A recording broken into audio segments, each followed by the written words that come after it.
मेरे बड़े भाई आदरणीय सुशील खन्ना जी। सुशील खन्ना जी से मेरी मुलाकात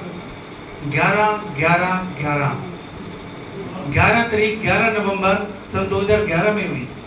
तब से लेके आज तक हमारी नोक झोंक बरकरार है। उसके बाद हमने, जैसे खन्ना साहब ने बताया, भीम ब्रिगेड का गठन किया। भीम ब्रिगेड का मतलब न्याय व अधिकार की जंग, आओ मिलकर लड़े आप और हम। सिर्फ एक प्रोफेसर भीम सिंह जी थे जिनकी Jammu Kashmir national panthers party थी, जिसका जन्म 23 मार्च 1982 को शहीद आजम भगत सिंह, राजगुरु सुखदेव जी के शहीदी दिवस पर हुआ। उनका मतलब था हक और इंसाफ की जंग, आओ मिलकर लड़े आप और हम। वो कहते थे समता, समानता, एकता, शांति, उन्नति। यही पैगाम कश्मीर से कन्याकुमारी तक देते रहे। वो कह रहे जहाँ समता होगी वहीं समानता होगी, जहाँ समानता होगी वहीं शांति होगी, जहाँ शांति होगी वहीं उन्नति होगी। यही पैगाम था। और पूर्व वक्ताओं की बातें सुनी मैंने, बड़ा अच्छा लगा। हमारे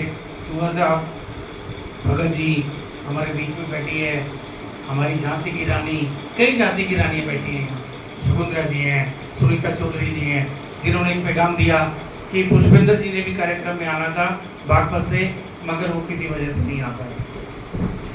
सभी ने कहा कि हम बरसों से लड़ाई लड़ते आए।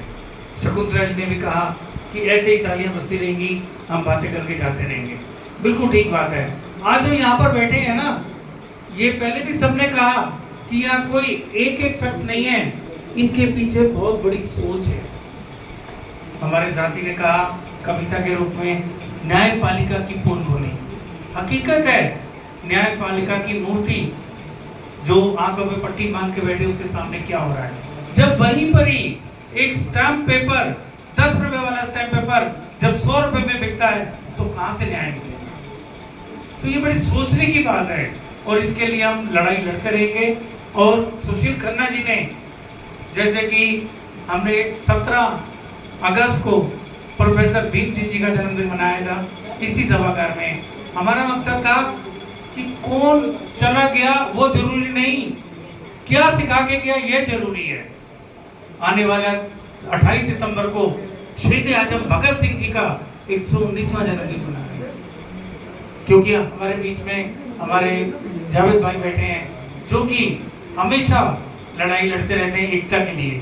हमारे बीच में रिजवान भाई, और सभी के सभी एक से बढ़कर एक। हमारे बीच में सोलो एक्टर हितेश शर्मा जी, जिन्होंने लगता है मुझसे पहले अपना एक पेश कर दिया होगा। तो यही बात है कि हम सबको लड़ना पड़ेगा। हम मानते हैं कि बहुत दिक्कतें आती हैं लड़ाई लड़ने में।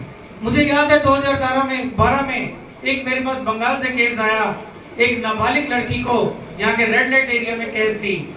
तो हमने मात्र 2 दिन में, 6 दिसंबर को हमारे पास आया था, 8 दिसंबर को हमने वहां से रिलीज करवा दिया। अगर सोचो तो सब कुछ हो सकता है, नहीं सोचो तो कुछ नहीं हो सकता।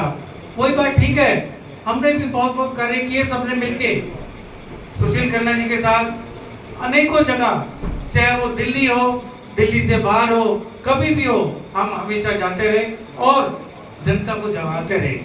उसका सिर्फ मकसद सिर्फ एक, न्याय व अधिकार की जंग, आओ मिलकर लड़े आप और हम।